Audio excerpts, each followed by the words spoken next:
दोस्तों आज हम जिन सिंगर के बारे में बात करने वाले हैं उनका नाम है उषा उत्थुप। जन्म 8 नवंबर 1947। भारत की एक लोकप्रिय पॉप गायिका है। उन्होंने 1960 के दशक के उत्तरार्ध 1970 और 1980 के दशक में अपने लोकप्रिय हिट के लिए जाने जाता है। उन्होंने करीब 16 भाषाओं में गाने गाए, जिसमें बंगाली, हिंदी, पंजाबी, आसमी, उड़िया, गुजराती, मराठी कई लैंग्वेज शामिल है। उषा का जन्म 1947 में तमिलनाडु के मद्रास के एक तमिल ब्राह्मण परिवार में हुआ।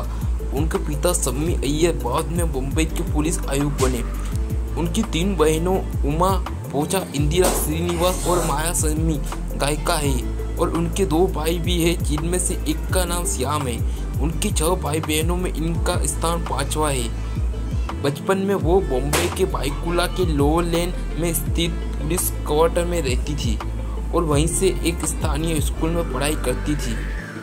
जब वह स्कूल में थी, उन्हें संगीत कक्षा से बाहर निकाल दिया गया था क्योंकि उनकी आवाज़ संगीत के अनुकूल नहीं थी। लेकिन उनके संगीत शिक्षक ने आविष्कार किया उनके भीतर कुछ संगीत है और उन्होंने बजाने के लिए उन्हें फ्लैप्स और ट्रेगल दिया। हालांकि वह ओपेरा चिक रूप से संगीत प्रशिक्षित नहीं थी, वह संगीत के माहौल में पली बड़ी। उनके माता पिता रेडियो पर किशोरी अमोनकर और बड़े गुलाम अली खान सहित पश्चिम शास्त्रीय से हिंदुस्तानी और कर्नाटक संगीत की विस्तृत श्रृंखला को सुना करते थे। वो भी उनके साथ सुना करती थी। वे रेडियो सिलोन सुनने का आनंद लिया करती थी।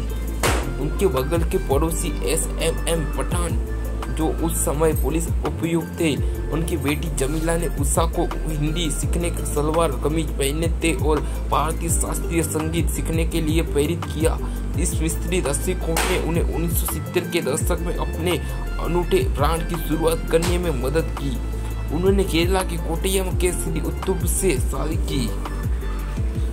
उनका पहला सार्वजनिक गायन तब हुआ जब वह मात्र 9 वर्ष की थी। उनकी बहन, जो पहले से ही संगीत में अपना कैरियर तलाश रही थी, उषा को एक संगीतकार जिनका नाम अमीन सयानी था उनके पास ले गई, जिन्होंने रेडियो सिलोन के ओवलटाइन म्यूजिक आवर गाने का उन्हें एक मौका दिया। उसमें उन्होंने मैगी वर्ल्ड नामक का गाना गाया। उसके बाद उन्होंने अपने किशोर समय में कई प्रदर्शन किए।